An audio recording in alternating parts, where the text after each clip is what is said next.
if you are watching this, it means you are one of our Patreon subscribers. So thanks for throwing money at us. We appreciate it. I'm here with Daniel Miller, aka Infideltek. Say hi, Daniel. Hello.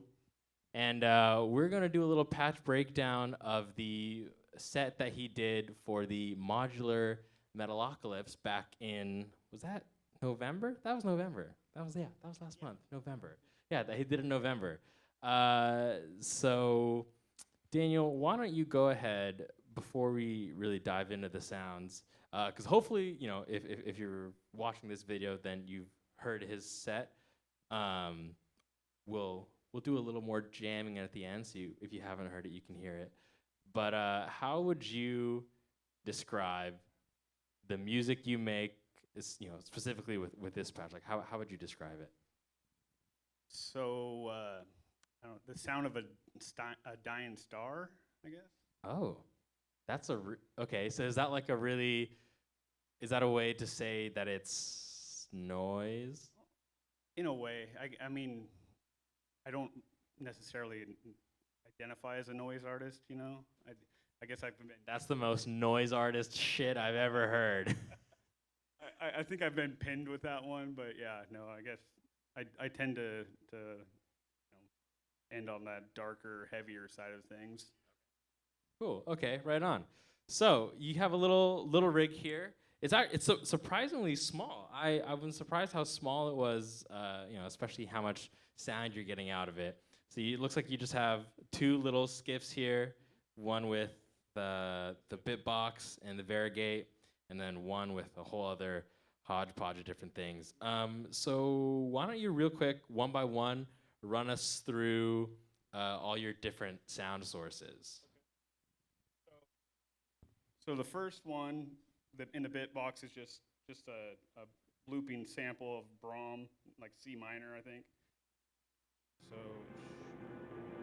So this is Brahms. With a nice healthy dose of tape delay from the Electro-Harmonics Canyon.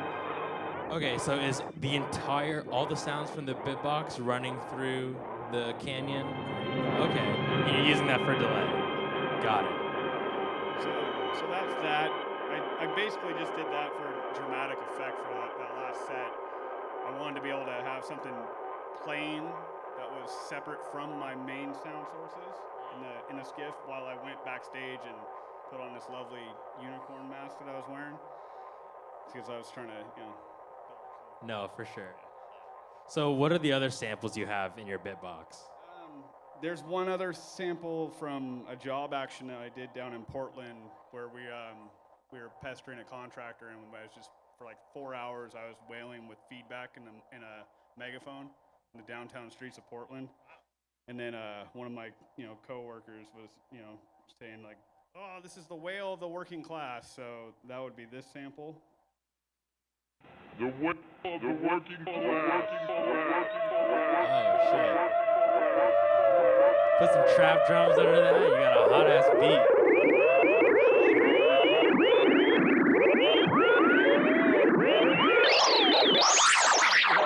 Wait, so was that a recording of your coworker talking? Is that what you said? Yeah, correct.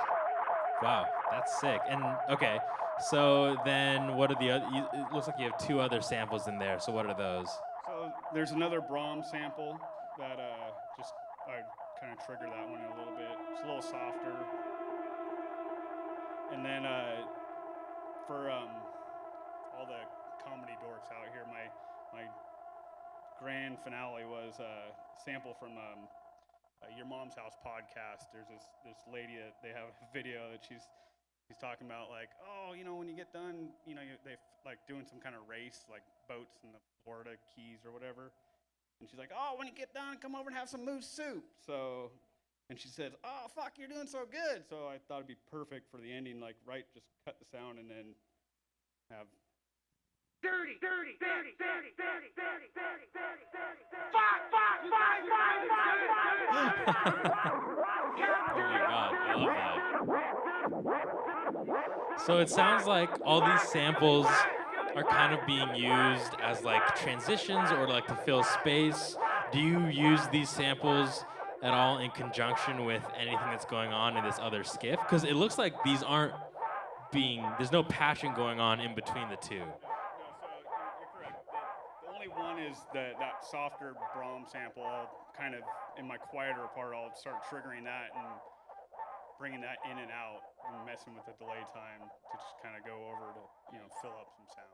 Okay, right on. And are you using your, there's no, I see no patch cables. Are you using your Varigate 8 at all with the bitbox, or are you just triggering it manually with the touchscreen? Just manually. That I put this skiff together so I'd have something to sit on the couch while I'm watching TV and just work on beats and pass time. So that Varigate 8 is just kind of a placeholder right now. Okay, right on.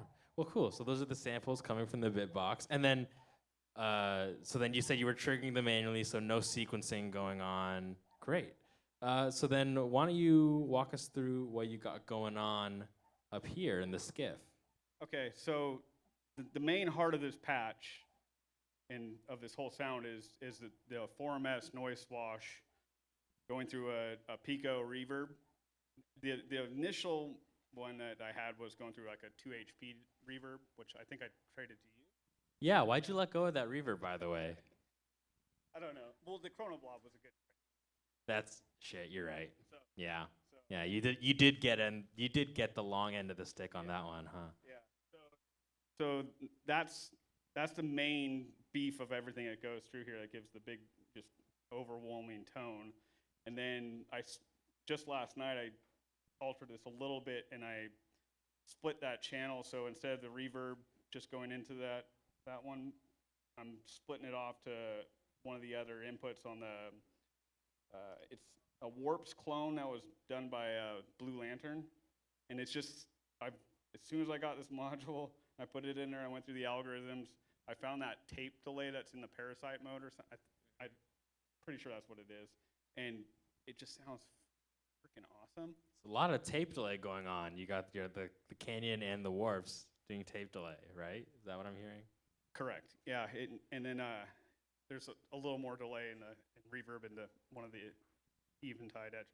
Okay, yeah. So let's actually tangent. So you have these two Eventide effect pedals.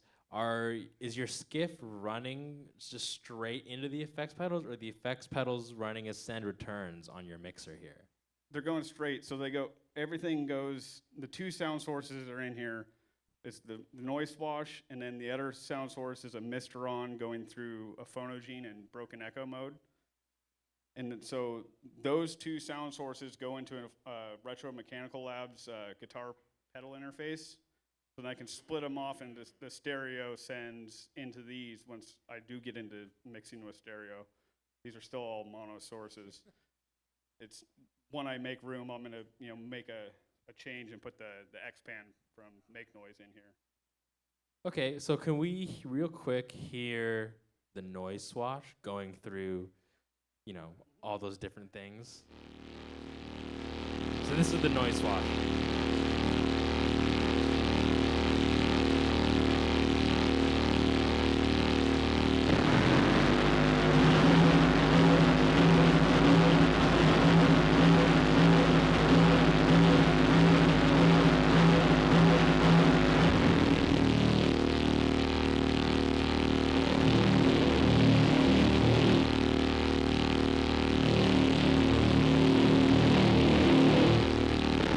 So I see you messing with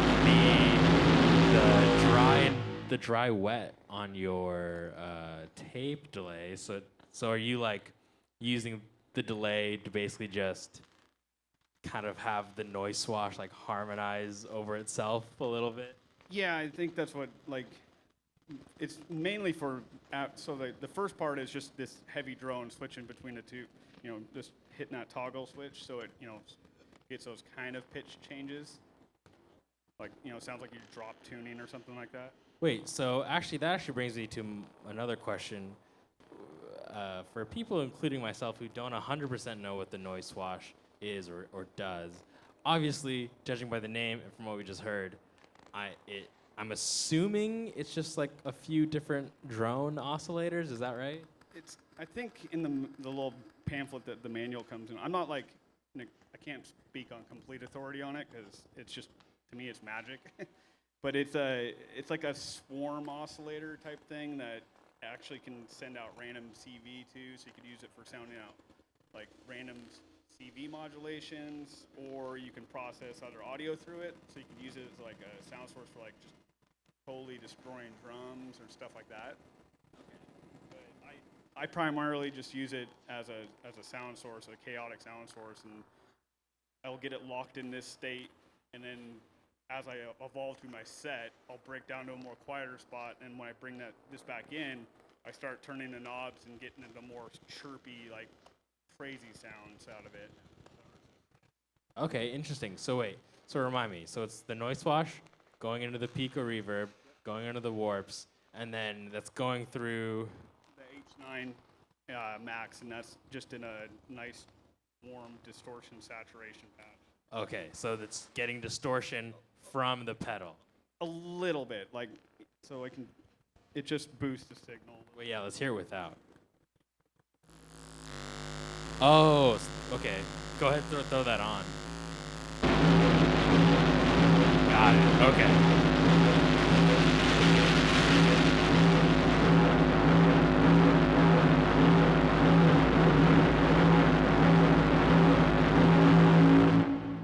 Wow, that adds a lot. That sounds fat. There's a little bit of I think there's in that distortion one. There's a little bit of octaves and stuff like that, and then there's another one in there that says like sag. So I'm assuming it's like just kind of droops the sound a little bit, but it really cuts it down. So I have to be really pushing it for that to be. Yeah. Wow. Well, it sounds awesome. It really complements the drone off the noise wash really well. Okay, so what about, you said you had what was your other sound source? The Make Noise Mistron. So the Make Noise Mistron it's being triggered by the Tempe and a Peaks and its alternate firmware, so you can do like two dueling Turing machines. Which I didn't know, so that's rad. And so those are striking the two inputs and on the volt per octaves and on the two channels of the Mistron, so you can kind of get some, kind of duophonic, strings modal synthesis. And then that runs into a phonogene that's just stuck in broken echo mode. So what's that? So the broken echo was a alternate firmware that they had that during one of the updates, and you basically have no sound coming to it. You hold down the record button until it just stays lit, and you bring up your sound source again, and then you can catch it in a loop, and it just kind of like constantly granulates and chops up the sound a little bit and adds some delay to it. Well, shit, if I had known that firmware existed, I might not have gotten rid of my phonogene. That sounds awesome. Okay, so can we hear the Mistron? Yeah.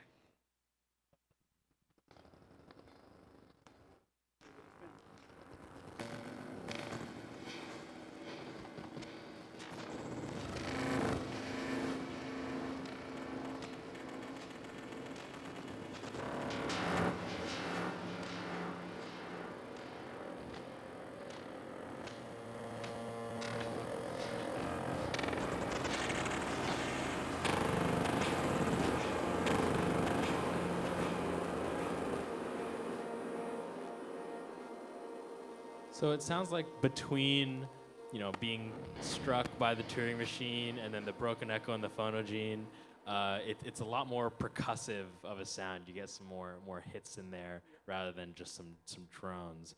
And that's going through this Eventide H9?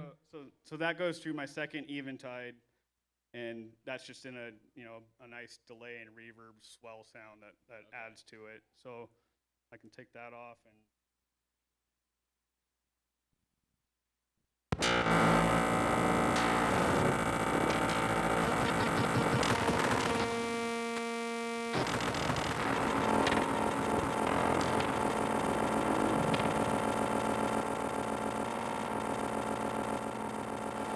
Okay, yeah. Sounds a lot more lush. So what I love that you're doing, it sounds like you're there's very minimal amount of sound sources being used, but then you're just using a bunch of reverbs and delay to take those sounds and just expand them into these huge, caverns. Yeah, caverns. That's a good way to put it. So in your set, do you ever use the noise wash and the Mistron together, or are these completely separate, independent sections?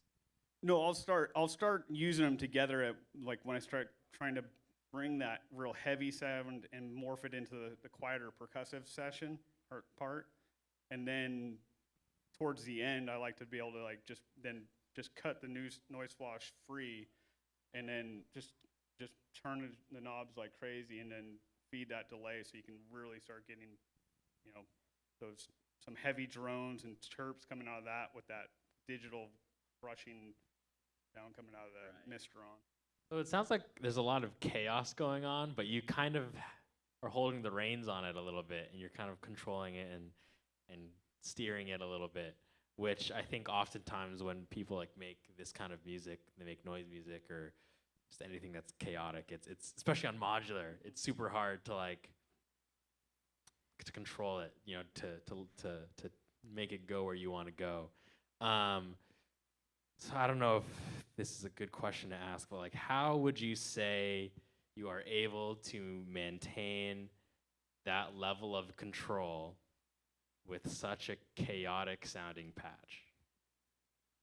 I think it's just by keeping it simple, I guess, in a way. That's okay. You know, because it's just two sound sources really, and just, you know, just having fun with, you know, turning the knobs and, you know, getting everything going. I mean, it's just, I find it hard to, because the genesis of this whole setup was my main rig that I was performing with forever was a 12U monorocket case, and it's just, I was like, this is way too much crap to be dragging around all the time. Yeah. And then I wanted to split because I got this skiff, so I was trying to make all my mixing and effects be in this, but through transition, I just ended up with this little combination. Yeah. And I was like, I started thinking like, you know, like similar to that 3-patch challenge that they did, you know, but with DivKid, where I wanted to try to break my case down so I could move through sections, you know, in a full 12U setup and be effective. And then I ended up going like, well, maybe I'll just do one row each, you know, out of the 4 will be a voice. So this became a very, you know, just fun one to stick around. It's just, I just tend to go back to it. Right, and there's something I think to be said about being able to get so much sound out of such a small setup. I'm always impressed when people are able to play full sets on, you know, is this 84 HP? 104. Okay, so this is 104. How about this guy? I think it's the Pod 60. I think that's what it is. I can't remember. It's the biggest, the widest pod that Forum S puts out. Okay. So yeah, really, really pretty minimal amount of HP they're using, and you're getting all that sound. Is there a whole lot of CV modulation going on? Not really, because well, yes and no. I have a Nanorand from Qubit. Version 1? Version 1, yeah. And that's basically the sending random clock to the tempi, and then that's just sending gates over to the stuff, but to the peaks and the Mistron. But everything else is all by hand.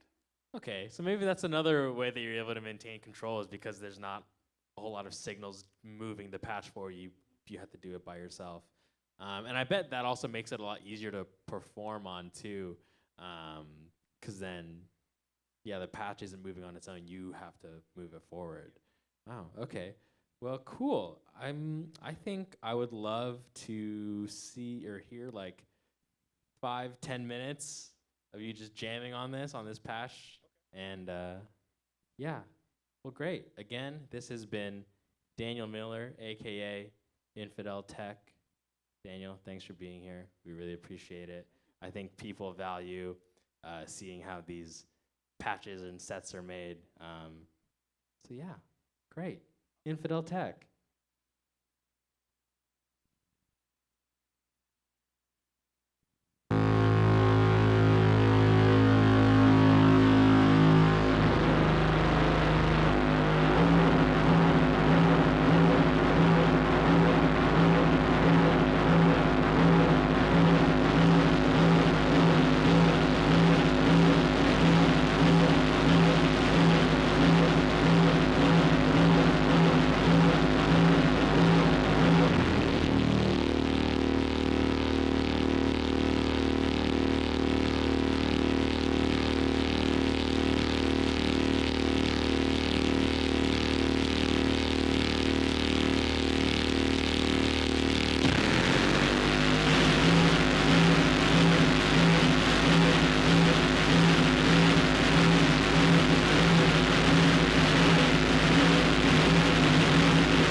Fuck!